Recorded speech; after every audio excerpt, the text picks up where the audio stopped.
Galera, uma viagem no tempo aqui pra vocês. Nós vamos voltar para o longínquo ano de 2016, onde a gente falava muito sobre o impeachment da Dilma Rousseff, sobre manifestações, se podia, não podia, tava certo ou não tava. Eu já vou voltar a falar um pouquinho sobre isso aqui, porque tem uma galera aí que tá reproduzindo umas besteiras sobre o nosso documentário Não Vai Ter Golpe. Então, roda a vinheta aí.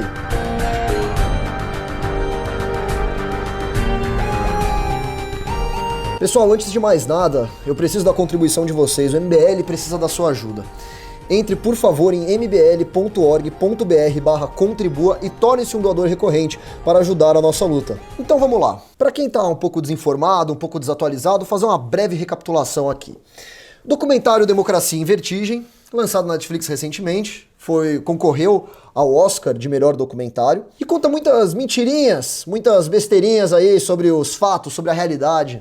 Ela esconde as proporções das manifestações contra a Dilma. A Petra mente falando que a oposição, o PSDB na época apoiou o impeachment, que foi um golpe, que foi antidemocrático, que feriu a Constituição, enfim. Pois bem, nesse domingo, para quem não sabe, aí durante essa semana, o documentário do MBL que conta a verdadeira história do impeachment Não Vai Ter Golpe está disponível no canal do YouTube do Mamãe Falei, então corra lá para assistir, que é só essa semana que ele vai estar gratuito. E aí o nosso documentário acabou chamando muita atenção da Sinara Menezes. Quem não conhece Sinara Menezes, ela é a nossa queridíssima socialista morena. Uma pessoa que se auto-intitula socialista, que apoia os governos petistas, que apoia o documentário mentiroso de Petra Costa. O que ela quis fazer? Bom, ela fez aqui um texto desvendando as supostas mentiras do nosso documentário do Não Vai Ter Golpe. Então vamos dar uma olhadinha. Só um adendo aqui, ela encontrou 13 mentiras. No artigo que eu fiz, aquele em inglês para mostrar para as pessoas do exterior a verdade, a gente juntou 43 mentiras. E são mentiras factuais, não é uma questão de opinião, não. Mentiras que a Petra Costa colocou no documentário dela. 43. A Sinara fez um esforcinho aí a mais, mas só achou 13. Primeiro ponto aqui que a Sinara colocou. O Foro de São Paulo é de extrema esquerda e foi criado depois da vitória do Lula em 2002. Isso é o que ela tá dizendo, que a gente diz no documentário, que ela diz que é mentira.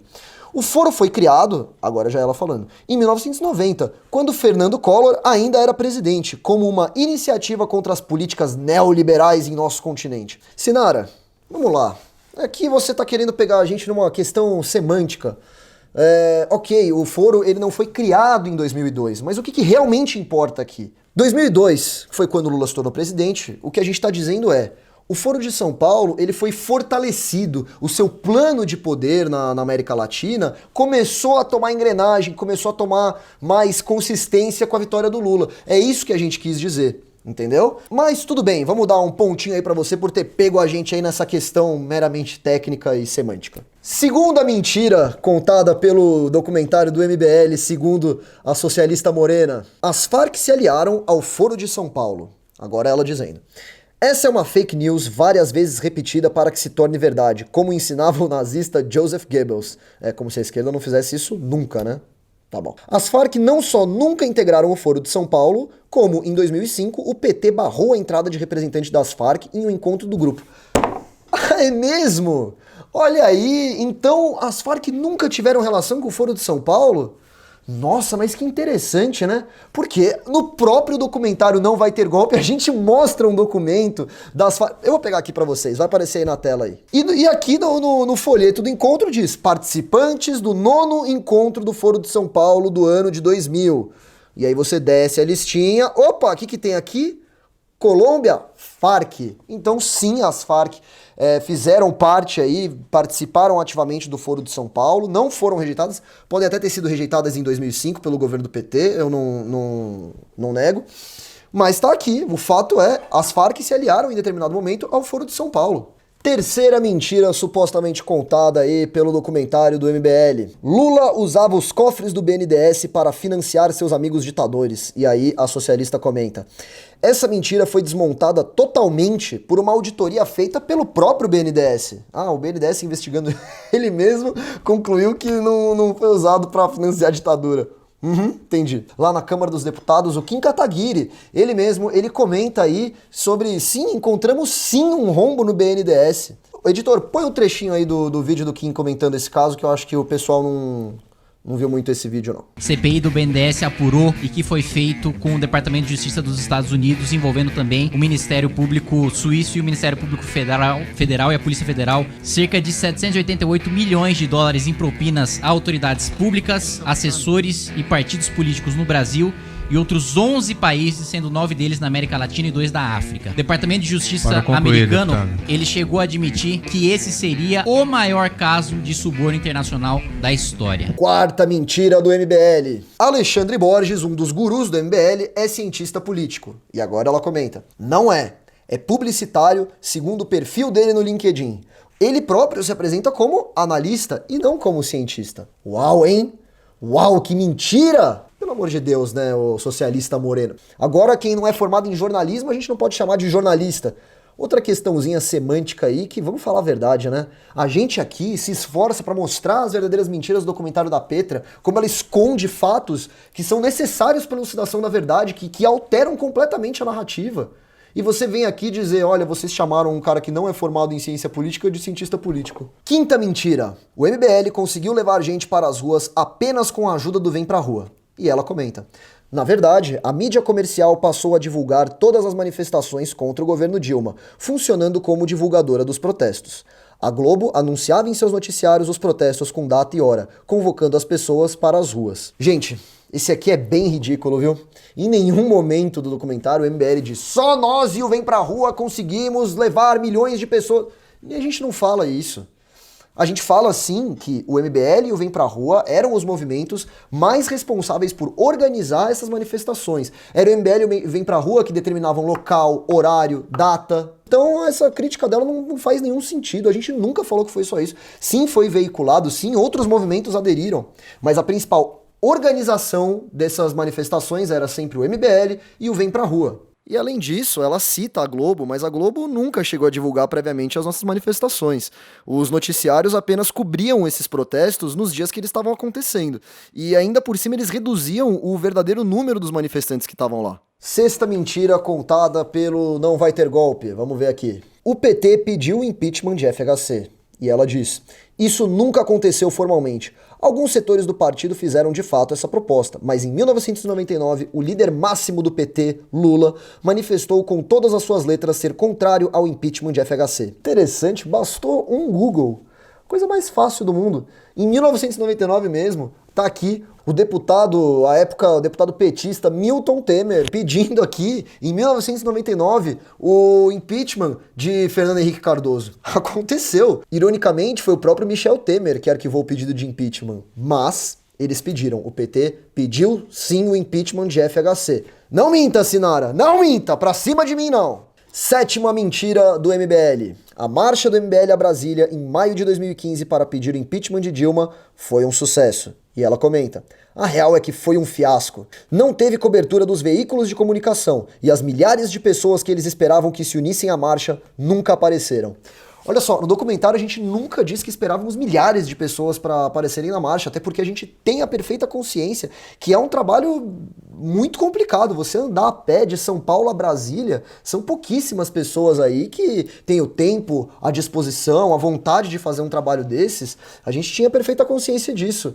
Mas foi sim um sucesso. O MBL andou a pé de São Paulo até Brasília e protocolou o pedido de impeachment. Sobre não ter a cobertura de veículos, tem razão, não tivemos e deveríamos. Tem até aí um momento no documentário, para quem assistiu vai lembrar, que o Renan e outros militantes do MBL chegam a entrar numa briguinha aí com o jornalista da Globo, porque ele não queria mostrar o acampamento na frente da Câmara dos Deputados. Então falar que os veículos de comunicação não se dispuseram a filmar a gente, sim, eles não tinham interesse em mostrar o que estava acontecendo lá.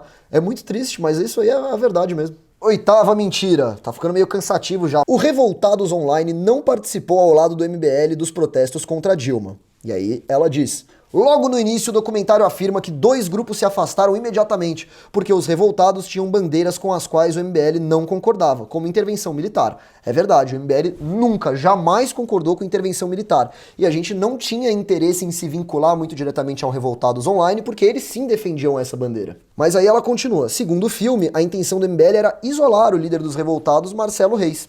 No entanto, durante o decorrer do documentário, Marcelo aparece várias vezes lado a lado com o MBL. Ô, Sinara, deixa eu te explicar uma coisa. A rua é pública.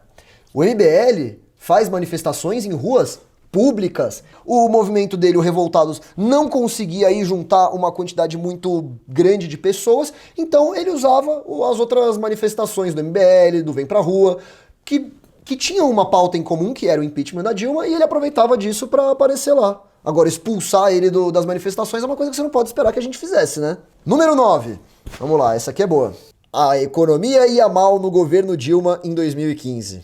Então, e ela diz: segundo o insuspeito Jornal da Globo, em janeiro de 2015, antes dos golpistas desestabilizarem o país, foram os golpistas, sim, o desemprego era o menor da história. Esse foi justamente um dos motivos pelo qual a Dilma sofreu impeachment. O que acontece? Nas eleições de 2014, a Dilma obviamente não admitia que o país vivia numa crise. Ela maquiou as contas públicas, usou sua influência, seu poder, o dinheiro público, para conseguir o quê? Fazer parecer aí que o Brasil estava indo bem das pernas, que não estava numa recessão. E ela segurou isso até o momento que ela não conseguia mais. Então, opa, o que ela fez aí?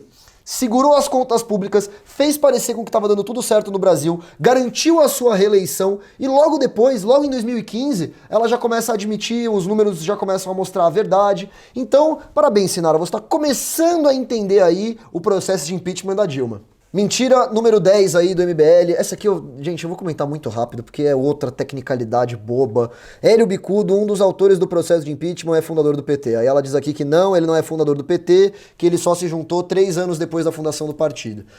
Tem umas matérias aí que dizem que ele sim fundou o PT, ele foi sim vice-candidato a presidente junto com o Lula. Então, o que importa aqui é o seguinte, ele foi uma figura essencial para o crescimento do PT, ele estava lá nos primeiros anos do PT e mesmo assim ele foi uma figura extremamente importante aí para apoiar o pedido de impeachment. É isso que importa. Vamos seguir para o próximo. Mentira número 11, vamos dar uma olhadinha. O movimento pró-impeachment era apartidário. Ah, não aguento mais. A gente do MBL aqui não aguenta mais explicar isso. Realmente, fazia um tempo aí que ninguém criticava a gente por esse ponto específico. Mas a gente já explicou isso tantas e tantas vezes. O MBL nunca se propôs ser um movimento apartidário. O MBL é um movimento, e a palavrinha nova aí pra você aprender, hein, Sinara? Fica atenta. É um movimento suprapartidário. O que isso quer dizer? Movimento apartidário é aquele que renega os partidos, que não quer envolvimento com partidos, não quer saber deles. O movimento suprapartidário é um movimento que luta por algo que está acima dos partidos, uma ideologia, mas ele não nega que seja necessário, às vezes, você se aliar a algum partido ou conversar com partidos. Isso é um movimento suprapartidário. O MBL nunca foi e não é e nunca será um movimento apartidário, certo? Palavrinha nova aí pra você, Sinara, suprapartidário. Registra aí no seu caderninho, que eu sei que você deve estar anotando aí tudo que eu tô falando. Pessoal, a mentira número 12, agora aquilo que eu falei no começo do vídeo, realmente vai parecer uma viagem no tempo. O que a Sinara diz, basicamente, é que pedalada fiscal não é crime de responsabilidade. E que, segundo ela, muitos juristas concordam com isso.